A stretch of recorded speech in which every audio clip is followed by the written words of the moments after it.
우리가 어떻게 살아야 안전한가? 그것은 법의 테두리 안에 살 때 일단은 안전하게 되고, 우리가 특별히 예수 그리스도를 믿는 성도들의 삶의 목적, 흔히 왜 사는가, 왜 사냐라고 물어볼 때 어른들은 왜 그래요? 나이 든 어른들이 대답한 말 중에 왜 사냐 그러면 왜 산다 그래요? 왜 산다 그래요? 마지못해 살지, 죽지 못해 살지, 자식 새끼 때문에 살지, 이런 경우가 많이 있죠. 또는 먹고 살기 위해서 산다. 이게 일반적인 모습의 대답들인데 그런데 저는 여러분들의 대답은 오늘 말씀 제목처럼 너희가 먹든지 마시든지 무엇을 하든지 다 하나님의 영광을 위하여 하라 라는 말씀이 있는 것처럼 우리는 왜 사는가? 한마디로 말하면 하나님의 영광을 위하여 산다 라고 말씀하고 있죠. 영광이 뭐냐? 영광 할렐루야도 그러는데 영광이 뭐냐? 우리 강성문 목성도님 영광이 뭔 것 같아요? 영광이 뭐예요? 고향 땅 영광. 내 고향 영광입니다. 아주 센스가 있으십니다. 영어로 말하면 글로리라고 하죠. 글로리. 영어로 영광. 자, 영광은 한마디로 말하면 나를 통하여서 그 무엇인가가 드러나는 것, 이게 영광이라고 할 수 있는데요. 우리가 하나님의 영광을 위하여 산다라고 했을 때는 나를 통하여 뭐가 드러나면 하나님이 드러나는 겁니다. 그러니까 누군가가 나를 바라볼 때 예수 믿는 사람이군요, 이건 영광이 나타나는 거예요. 근데 누군가가 나를 바라보면서 너 교회 집사라며, 근데 왜 코딱으로 살아? 이거는 영광을 가리우는 거예요. 하나님은 먹든지 마시든지 무엇을 하든지 어제 우리 야외 예배 갔는데 왜 갔어요? 영광을 위하여. 하나님의 하나님 되심을 나타내기 위하여 야외 예배를 간 거죠. 그러니까 먹든지 마시든지 우리가 밥을 왜 먹어요? 건강을 내고 먹죠. 건강해서 어디다 써먹게? 잘 먹고 잘 살라고가 아니라 왜 밥을 먹느냐? 건강하려고. 건강을 어디다 써먹게? 하나님의 영광을 위하여. 이렇게 얘기할 수 있다는 얘기죠. 오늘 말씀의 제목, 하나님의 영광 안에 거하는 삶, 하나님 영광 안에 사는 삶, 이라는 제목인데요.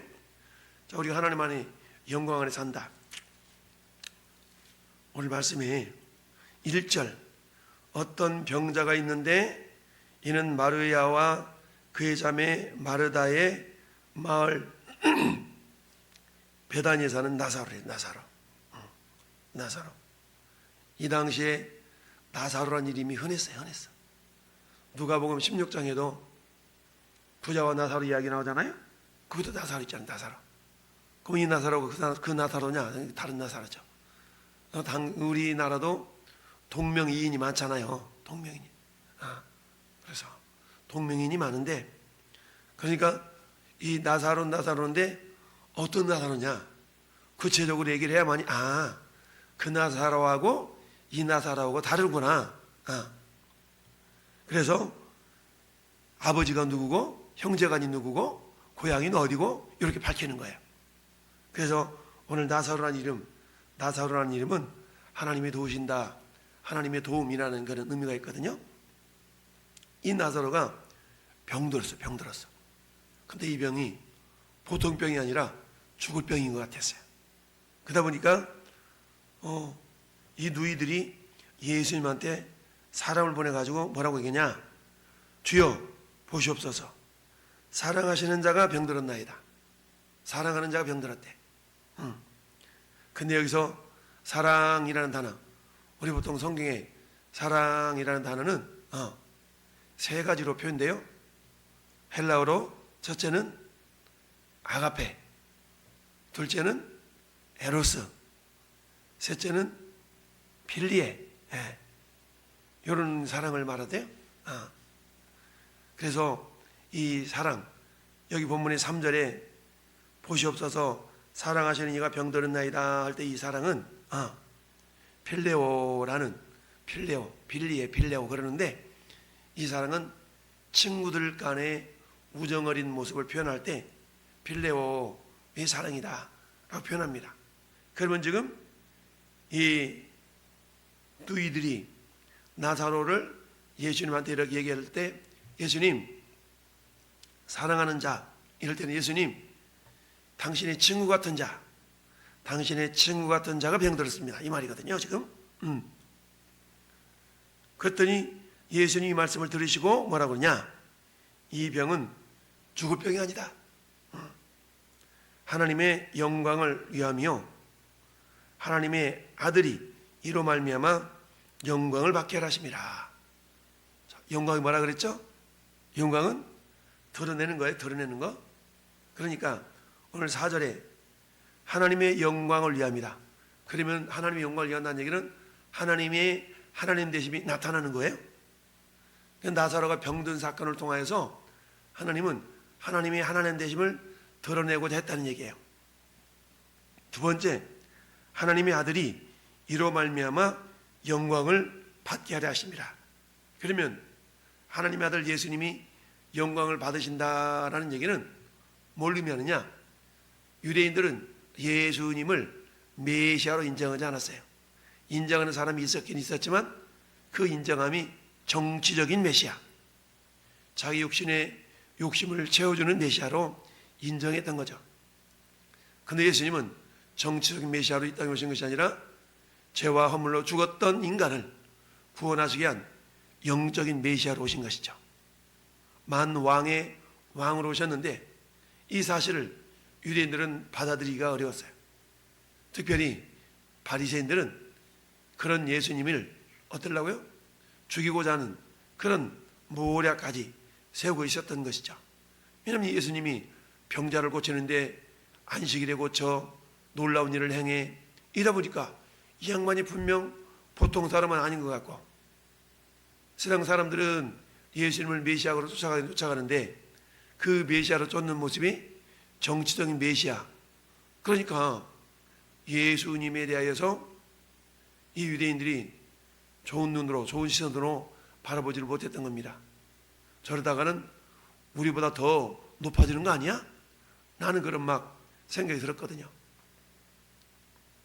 그래서 4절에 하나님의 아들이 이로 말미암아 영광을 받으시게 한다. 이 말은 예수 그리스도께서 하나님의 아들이심이 드러난다. 이 말은 다른 말로 말하면 예수님이 하나님으로 증명되는 사건이라는 얘기입니다. 이게 아들이 이로 말미암아 영광을 받으시게 하람이라는 그 단어 속에 나타내는 의미입니다. 성경에는 특별히 요한복음에는 7가지의 표적이라고 표현하는데요, 이 표적이 나타나 있어요. 근데 그 표적이라는 건 뭡니까? 예수께서 하나님이심을 나타내는 사건이죠.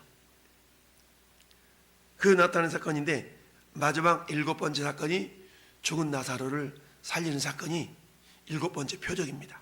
그러니까 이 표적이라는 것은 예수님이 하나님의 아들이시고 하나님이심을 드러내는 사건이었다는 얘기입니다. 그래서 지금 나사로가 병들었는데 병든 나사로를 뭐하라는 거예요? 와서 고쳐달라는 거죠. 고쳐달라고 전가를 보냈는데, 여러분 보니까 자 6절 한번 같이 보십시오. 6절 시작. 나사로가 병들었다함을 들으시고 그 계시던 곳에 얼마? 이틀을 더 유하시고 그랬죠? 여러분, 예수님이 누군가 병들었어. 근데 그 병든 사람이 사랑하는 사람이야. 그러면 빨리 가서 고쳐주는 게 정상적이에요? 이렇게 느긋느긋하니 이틀씩이나 머물러야 정상적이에요? 보통으로 생각했을 때는 빨리 가서 고쳐주는 것이 그래도 사랑하는 사이에 관계에 있는 것 같아. 근데 예수님은 이틀을 더 머물렀다라는 얘기죠. 근데 왜 이틀을 머물렀나?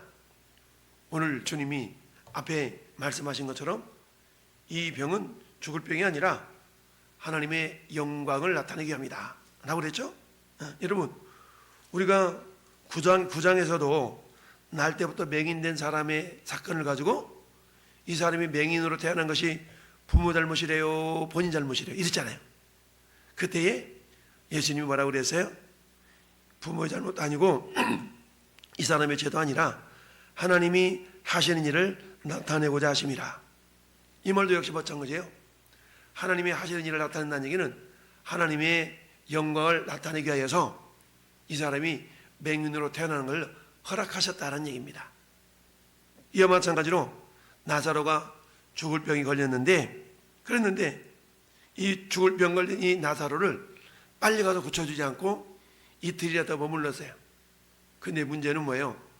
이틀 머무른 동안에 나사로가 이미 죽어버렸네. 야, 나사로 죽어버렸어. 그래가지고 죽어서 그 후에 제자들에게 이르시되, 자, 유대로 다시 가자라고 했어요. 유대로 다시 가자. 그랬더니 제자들이 말리는 겁니다. 왜 말려요? 8절 제자들이 말하되 랍비여, 방금도 유대인들이 돌로 치려고 했는데 또 그리로 가시려 합니까? 여러분, 앞에 29절 30절 봅시다.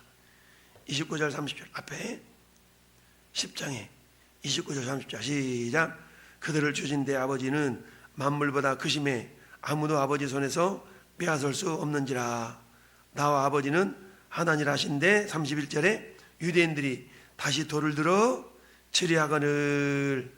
세상에 예수님을 돌로 쳐 죽이려고 그래. 왜요?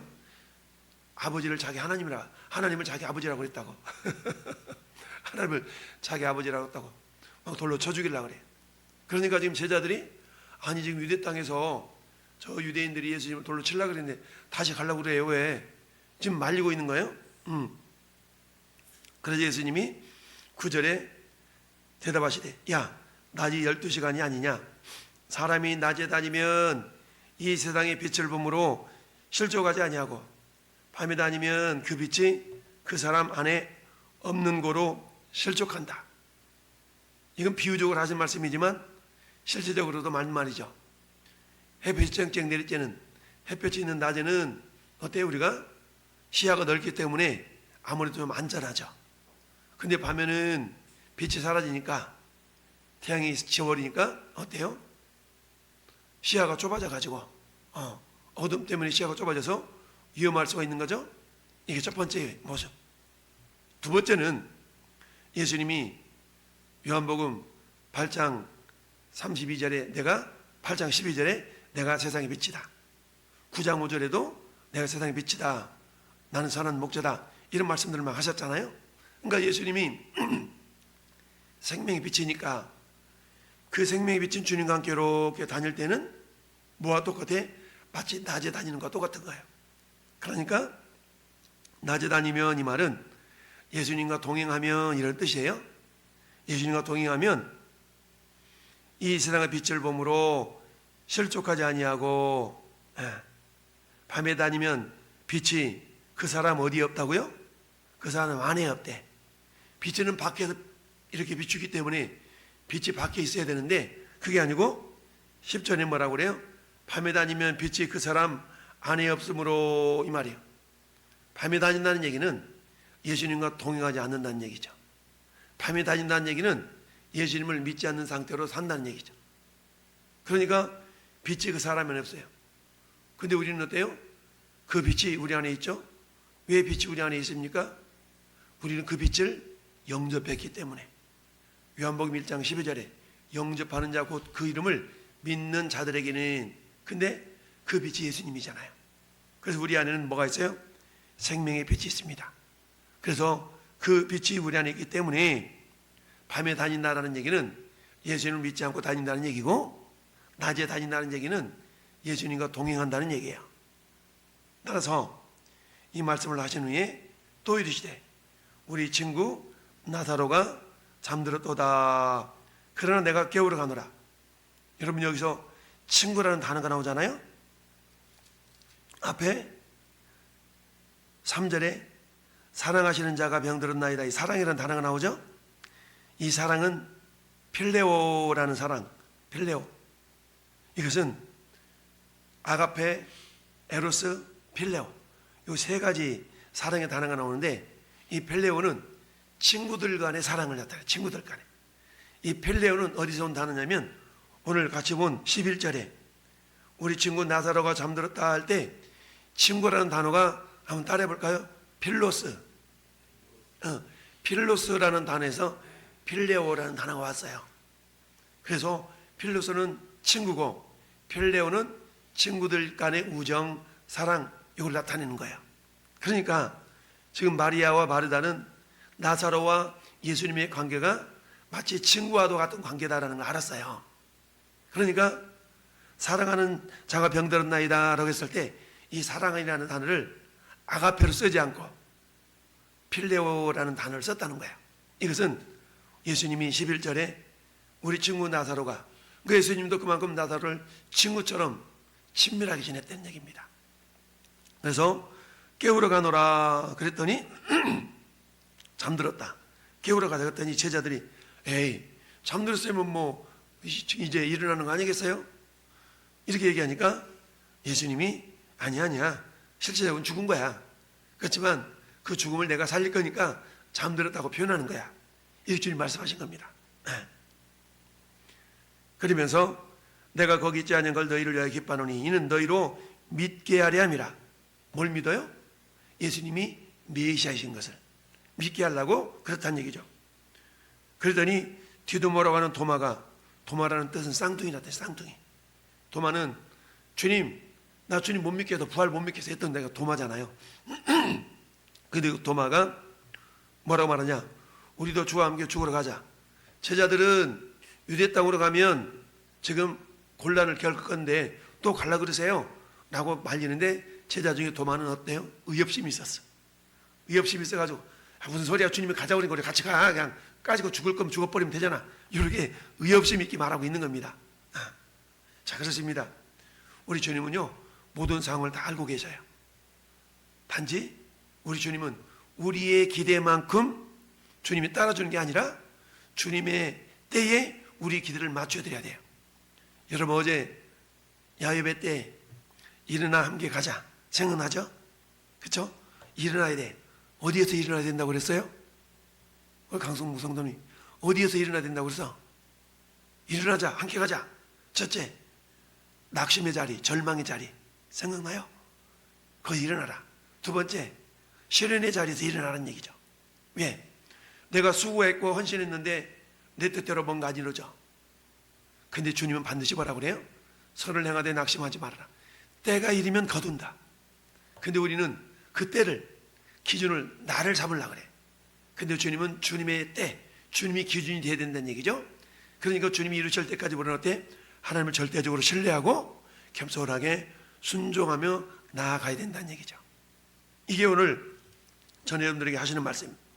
자, 하나님의 영광 안에 사는 삶이라는 것은 결국 나를 통하여 주님의 영광이 나타나야 되는데, 그러려고 하면 절대적으로 표현하는 것은 하나님을 신뢰하고 말씀 안에 순종하는 삶. 그렇습니다. 하나님을 절대적으로 신뢰하고 말씀 안에서 순종하는 삶을 살 때에 우리를 통하여 하나님의 영광이 나타나고 우리는 그 영광 안에 사는 삶이 된다는 사실입니다. 오늘 하루도 이와 같이 하나님을 절대적으로 신뢰하고 하나님의 말씀을 순종함으로 나를 통하여서 주님의 주님 되심이 드러나는 영광 안에 거하는 삶이 되기를 예수님의 이름으로 축원합니다. 아멘.